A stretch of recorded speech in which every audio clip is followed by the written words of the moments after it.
Doing a lock rekey today for a customer, and just got finished up. I'm gonna show you how we generate keys on locks that we have rekeyed.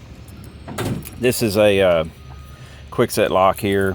We've rekeyed it, and now we're going to generate a key for it. This is a regular KW1 blank. It's a blank key copy here, just a blank key.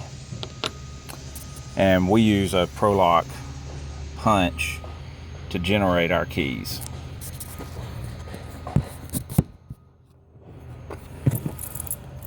As you can see, this key doesn't work in the lock. Number one, because it's not cut.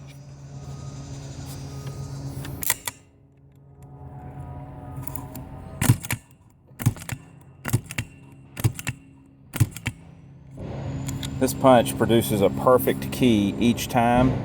We don't use duplicators to produce our keys.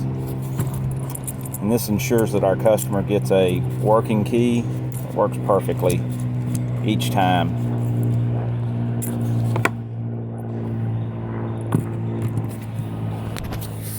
Rekey Express Locksmith.